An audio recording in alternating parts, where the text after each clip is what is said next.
اب اس میں ایک بات جو بڑی اہم ہے علامہ صاحب وہ یہ کہ میں یہ سوال جب آپ کے سامنے رکھنا چاہوں گا تو اس سے پہلے ایک تمہیدی گفتگو ہے، وہ یہ کہ آپ اصحاب صفہ میں نمایاں مقام رکھتے تھے، ظاہر آپ کا فقر و فاقہ، آپ کا زہد و تقوی، دنیا سے بے رغبتی، دنیا کو تو آپ نے ہیچ سمجھا نا، بالکل فقر و فاقہ بے انتہا اختیار کیا، لیکن شجاعت، بہادری ایسی کہ یہی اسی ربط میں جب قبول اسلام ہوا اور آپ نے اعلان کرنے کی اجازت چاہی تو سرکار علیہ السلام نے منع فرمایا، آپ فرمایا میں تو اعلان کروں گا، اور آپ ببانگ کے دوحل جو ہے وہ گئے، ظاہر اس پہ تشدد بھی ہوا، آپ نے اعلان بھی کیا، اور حضرت عباس رضی اللہ تعالیٰ عنہ نے پھر آپ کو جو محفوظ کیا۔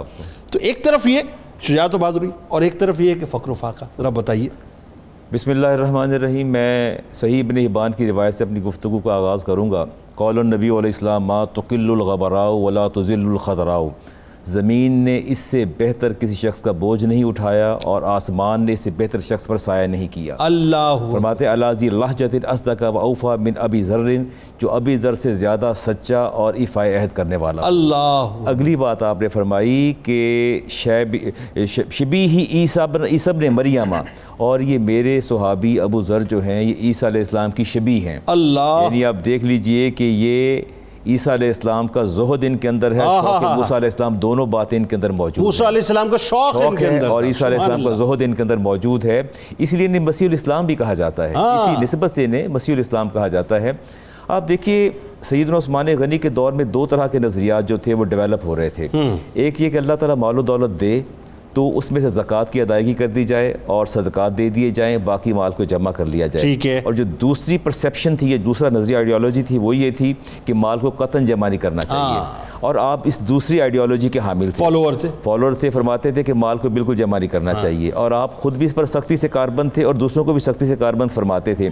حتیٰ کہ حضرت کعب نے ایک دفعہ آپ سے سوال کرتے ہیں، آپ نے پوچھا، بزر نے پوچھا کعب سے، آپ فرمائیے آپ کو اس آیت کے بارے میں کیا خیال ہے؟ آپ فرمائے مال اللہ دے، اللہ کی راہ میں دینا چاہیے، صدقہ بھی، خیرات بھی، زکوٰۃ بھی، باقی جمع کر لیں۔ تو آپ اس سے اٹھ کھڑے، فرمایا کہ آئندہ ایسی بات نہ میرے سامنے کرنا، سارا مال اللہ کی راہ میں دے دینا چاہیے۔ اللہ اللہ زہد و تقویٰ تو کمال تھا، یعنی انہوں نے اس زہد و تقویٰ کو اپنی ذات پہ اس طرح امپلیمنٹ کیا کہ ہم تصور نہیں کر سکتے۔ ابو موسیٰ اشعری کے بہت اچھے دوست تھے، صحابی، بہت اچھے دوست اور صحابی رسول تھے۔ جب آپ کو گورنرشپ ملی عراق کی، آپ واپس آئے تو دیکھا سامنے آپ سے ملاقات ہوئی تو آپ فرط جذبات سے آگے بڑھے کہ میرے بھائی ابی ذر ہیں، فرمایا یا اخی یا اخی، آگے بڑھے کہ پیچھے ہٹ جاؤ، پیچھے ہٹ جاؤ، مجھ سے دور ہو۔ کبھی حیرت کی بات ہے، آپ مجھے دور کر رہے ہیں، فرمایا پھر میرے قریب مت آنا۔ اور آپ مایوس ہوئے اور ظاہر ہے دل پر بوجھ بھی آیا، سکل بھی آیا۔ اگلے دن پھر ملاقات، پھر کہا یا اخی، لپٹنا چاہا، کہا پیچھے ہٹ جائیے۔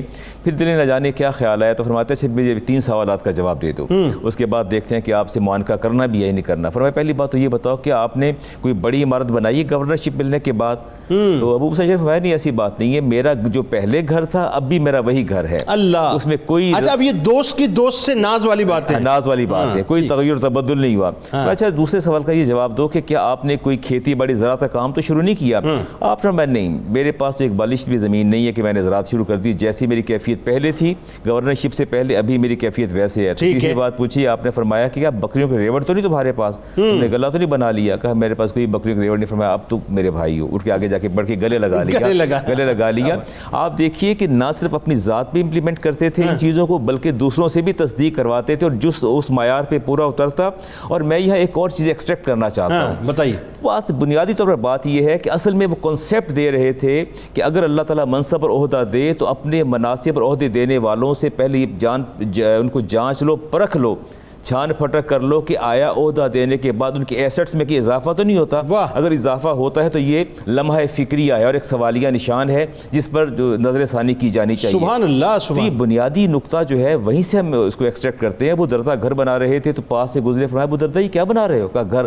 اچھا تو آپ لوگوں کی گردنوں پر پتھر اٹھوا رہے ہیں؟ اچھا ہاں۔ کہ آپ خاموش ہو گئے، یہ کیسی بات کر رہے ہیں؟ پھر فرماتے ہیں کہ اچھا تو لوگوں یہ گھر بنا رہے ہو، لوگوں کی گردنوں پر پتھر اٹھوا رہے ہو؟ آپ کو بات گراں گزری، خاموش ہو گیا۔ فرمایا کہ سمعت خلیل رسول اللہ علیہ السلام، میں نے اپنے دوست امام الانبیاء علیہ السلام سے سنا کہ لوگ موت کے لیے پیدا ہوتے ہیں اور ویران ہونے کے لیے بستیاں آباد کرتے ہیں۔ یہ کہہ کے آپ آگے چل دیے، یعنی اتنی بے رغبتی دنیا سے کہ کوئی تصور نہیں کر سکتا۔